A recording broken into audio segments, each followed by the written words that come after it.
This man is traveling in space when he suddenly discovers something wrong. His ship still needs 90 years to reach the new home. Everyone else stays asleep, but he wakes up alone for no reason. Afraid of dying on the ship, he rushes back to his pod, hoping to sleep again, but nothing happens. Even worse, the oxygen inside drains fast. At the last second, the pod fails again and pops open, saving him from suffocation. Jim hurries to the comms room. He tries to send a distress call to Earth, but the system tells him it will take 19 years to arrive and 55 years to get a reply. Panic rising, he runs to the control room, but the doors block him. Through the window, he sees staff still sleeping. Desperate, Jim grabs a hammer, trying to break in. The door is too strong. Even welding doesn't leave a mark. He tries everything, but nothing works. Wandering aimlessly, he suddenly spots someone at the bar. Excited, he rushes over, only to realize it's a robot bartender. Jim collapses in despair. He accepts his fate, but refuses to waste away. Since he can't sleep, he decides to live. He breaks into the presidential suite, moves in like a king, and enjoys every luxury. He dines in top-class restaurants, eats whatever he wants. But after a year, the joy fades. He feels empty. His mood swings wildly. He drinks. He curses his fate. Why is he the only one awake? One day, he smashes a bottle in anger. To his surprise, this reveals a hidden area. Behind the pods, 2 spacesuits wait. Guided by the system, Jim suits up, clips a rope, and presses the red button. He floats to the ship's edge, for the first time seeing the endless cosmos without barrier. Stars glitter around him. Overwhelmed, Jim bursts into tears. Compared to this vast universe, he feels smaller than dust. With no future in sight, he thinks of ending it. One push of the red button, and space will swallow him. He hesitates. Death terrifies him more than loneliness. He pulls back, and because of that hesitation, he turns and sees her, an angel in a pod, a woman asleep, breathtaking and calm. From that moment, Jim's heart ignites again. Watching her videos, seeing her intelligence and charm, he falls completely. He dines with her videos playing, smiling like a fool. But a dark thought grows. If he wakes her, he won't be alone, yet it will also ruin her life. Torn apart, he even asks the robot bartender, "Should I do something so selfish?" In the end, loneliness wins. Jim makes his choice. He shaves, cuts his hair, and becomes the man he used to be, ready to wake her. Even now, Jim still struggles inside, yet he walks to the pod with tools in hand. From the first glance at Aurora, the Pandora's box is already open. Seeing her about to wake, Jim's face changes, from longing to fear. He knows this act is like murder, only without blood. So before Aurora fully regains consciousness, Jim panics. He drops the tools and runs back to his room. He hates himself, too weak to choose death, yet cruel enough to destroy a woman's life. His nerves tighten, but the mistake is done. No way back. The elevator stops. Jim sneaks into the grand hall, pretending it's Chance.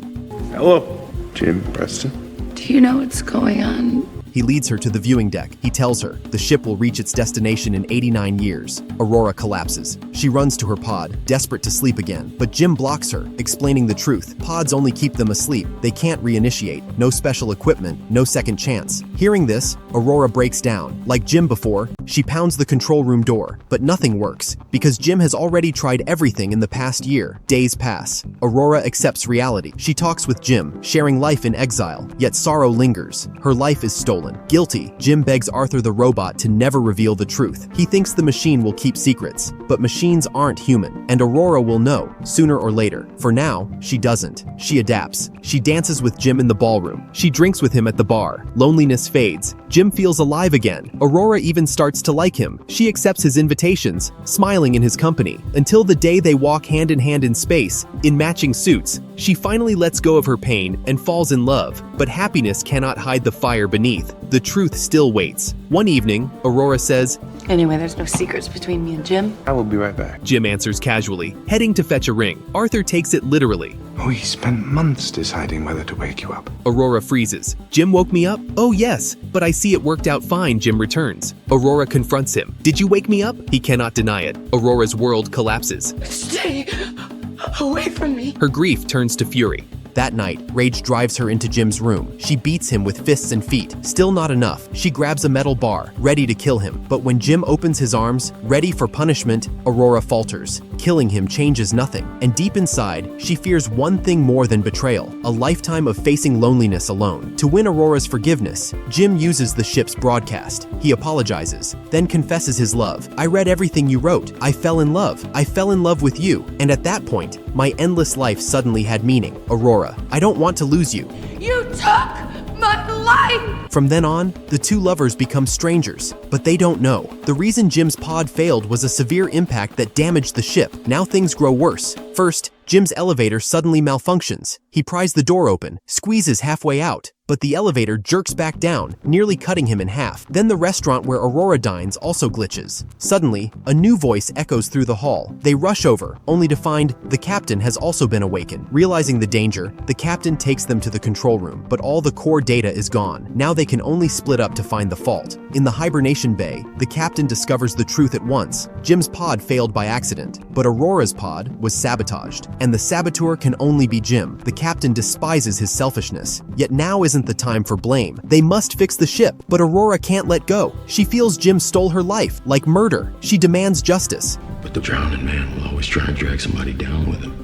Before she can say more, the captain coughs violently. At first, Aurora thinks it's weakness from waking. She urges him to rest, but the blood he spits proves it's far worse. Meanwhile, the ship keeps failing. Aurora, unaware, dives into the endless pool for relief, but then the ship loses power. Darkness swallows everything. The pool becomes a weightless trap. The water turns into a massive floating prison, locking her inside. Wrapped in a blue sphere, she looks like a jewel frozen in amber. Suddenly, power returns. The sphere crashes back into the pool. The impact jolts Aurora awake. She swims to the edge, barely surviving. Shaken, she wakes the resting captain, and her fears prove true. Most systems are in overload. The cause lies deep in the engineering bay. If not fixed, more systems will crash. When the overload peaks, none of the 5,000 passengers will survive. But the ship isn't the only thing failing. So is the captain's body. He barely makes it into engineering before collapsing. The medbay scan reveals the horror: over 600 conditions. His organs are shutting down. The pod's failure doomed him. The system can only offer painkillers, a final comfort. Compared to Jim and Aurora's lonely fate, perhaps the captain is the unluckiest of all. "I need a minute," he says. They don't stop him. No one dares face death so directly. But even in that short time, the ship keeps breaking. Red lights flash everywhere, alarms blaring. When they see him again, the captain is in uniform, ready to face the end with dignity. Before leaving, the captain speaks his mind. Jim's selfish act of waking Aurora was wrong, but a drowning man always drags someone down. In his final moment, he hands Jim the wristband of highest authority. Then his body slowly collapses. Life ends here. Now the ship is on the brink of collapse. Facing the crisis, Aurora lets go of her hatred. She and Jim join hands to save the ship, but the loss of gravity makes everything harder. They finally reach engineering, only for the hatch to burst open. Aurora is sucked out in an instant. They realize a hole has torn through the ship. Jim throws himself against the closing hatch. He kicks a panel toward Aurora, hoping to block the breach. With sealant, they patch it. But the danger isn't over. The breach runs deeper, smashing the exhaust reactor. 2 years of heat can't escape, all because of a tiny meteor. Problem found. But the solution? Still missing. Jim installs a backup module. Computers come back online, yet the system still won't work. Manual venting fails again and again. Finally, he sees the truth. The outer exhaust door is broken. The ship is about to explode. Jim suits up, grabs a shield, ready to risk it all. Aurora cries out, "I can't live on the ship without you." He climbs outside. Aurora rushes to controls. Inside, heat rises to unbearable levels. She strips off her coat, wraps it around the lever, waiting for Jim's signal. But outside, things are worse. The door won't open. It will close the second he lets go. To vent the heat, he must stay behind, face the flames. To save Aurora and 5,000 passengers, Jim chooses sacrifice. The ship hits its limit. Aurora, in tears, pulls the lever. The blast throws Jim off the ship. The tether snaps in the firestorm. Cooling systems reboot. The ship is safe, but Jim drifts in the void, his suit torn,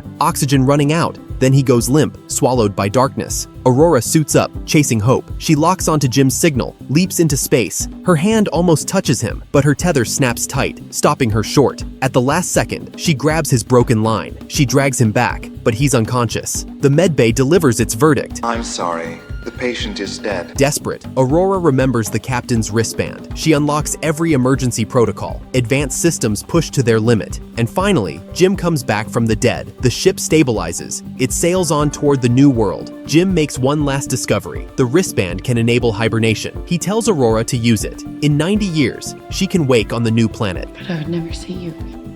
90 years later, the passengers wake. They're stunned to find the grand hall overgrown with plants. Aurora never chose sleep. She stayed, lived her life with Jim. He slips a long-delayed ring on her finger. Though their love once drowned in hatred, they still found each other in the end. Aurora stops worrying about where they're going. She only cares about now, walking hand in hand with Jim through their shared life.